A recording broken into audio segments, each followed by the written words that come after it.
Hello, hello, hello, and welcome to today's episode of Her Version. This podcast is dedicated to sharing stories of struggle to triumph, a platform that allows individuals to tell their truth in order to inspire and uplift others. For those of you that are new to this podcast and like content like this, make sure you hit that subscribe button, follow, like, and share. I am your host, Sabrina Victoria. Let's jump right in.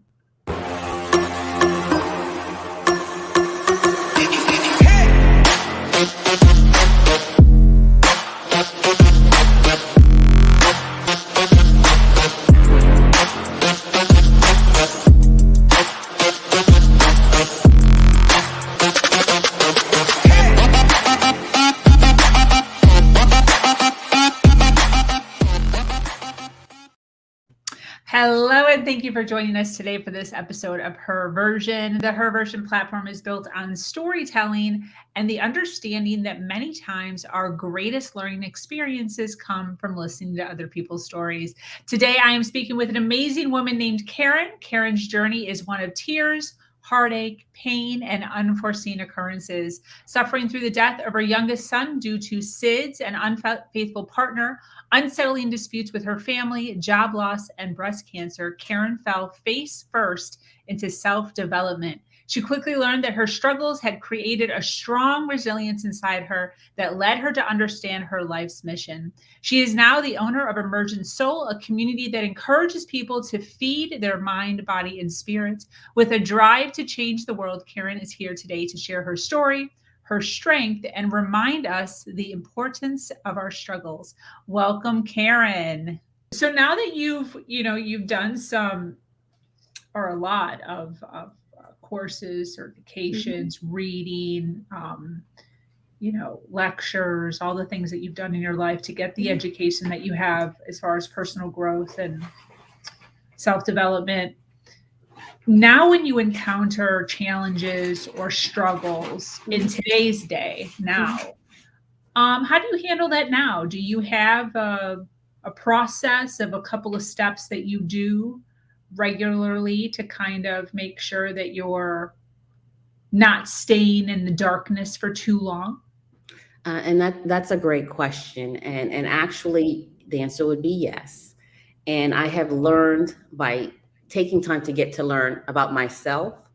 And in growing up, the tendency for me is someone asks me a question, I want to be the first. I want to answer it. I want to do it right away.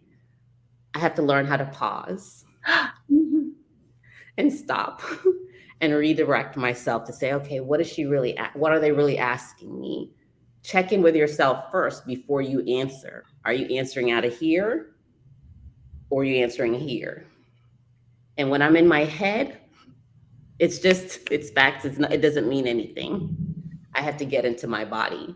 And in order to get into my body and my heart, I have to pause first.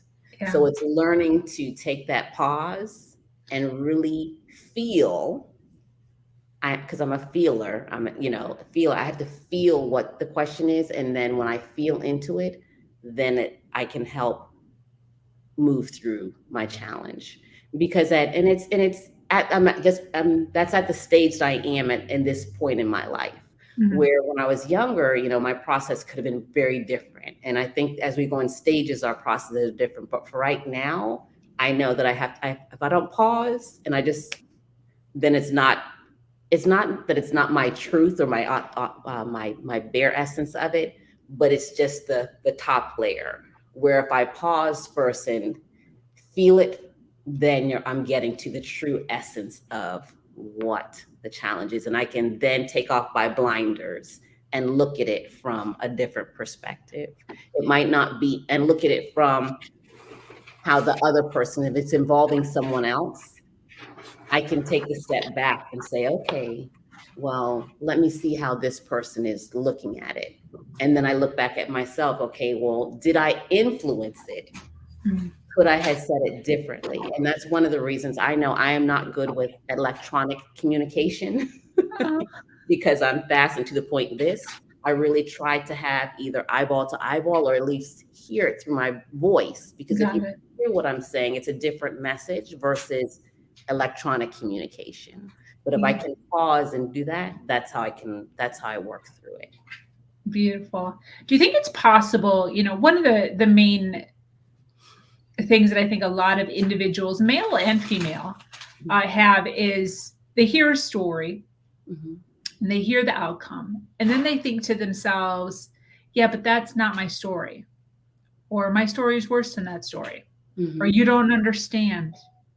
Do you think it's possible, if people do the work, for pretty much everyone to come to a point where they would feel some calmness around the challenges that they've gone through in their life? I think it's very possible. I think it's very possible. And people have to work their process. In my book, I talk about that we're in three phases, and everything happens in three phases. The first is the storm. It's the release phase. Everything is hairy, scary, it's all over the place. If a person's in that phase, it doesn't matter what you trying to get help, them trying to get help. If all they can see is and feel is the pain, that's it. They're in that storm. It's not going to work. You have to wait until they're in the release phase. Okay, you know what? I see this is not helping me. I'm ready to make a change. Uh, it says when the student is ready, the teacher is going to appear. You know, if I can't get out of my own way, is there someone else who can help me get through it? I'm ready now, though. Even though it's going to hurt, it's going to, what's worse? For me to stay here and not make the change and still keep in the storm? Or do I want to see the other side of that?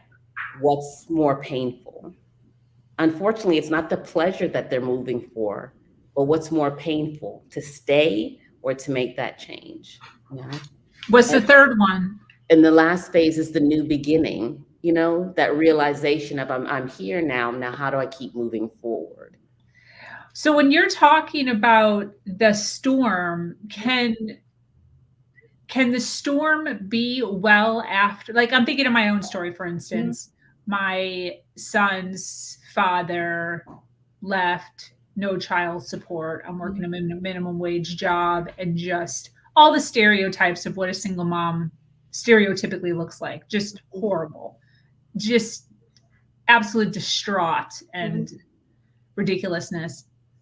But there comes a point where I now know that there's no child support. Right. Year in, 2 years in, but I'm still super angry. Mm-hmm. So after the, kind of like the challenge has set in, and now you're in life, is all of that considered the storm, as long as you're still harboring all of those feelings? Is that all Pretty still much. the storm? I would say it's pretty much still the storm, until you say, okay, until the point, and I'm not speaking for you, so I'm speaking at Wow. a high level, but the storm, it's not going to change until you say, okay, so it's been 10 years, I'm not getting the child support. Yeah. Okay, so now what? You know what I mean? Yes. Are you looking, have I been able to take care of my son? Yeah. Does he have everything that he needs? You know what I mean? Yes. Are Wow. So you that only, storm lasts a while sometimes. it most definitely can, until you're ready to just, okay, and I'm not saying I didn't collect my son was owed it. If he were to get a check for the arrears right now, it would be great. But I was still able to provide for him. He had everything that he needed, you know. Yeah. So you have to uncover, why are you still angry? Yeah. Is it the child support, or what are you still holding against your child's father?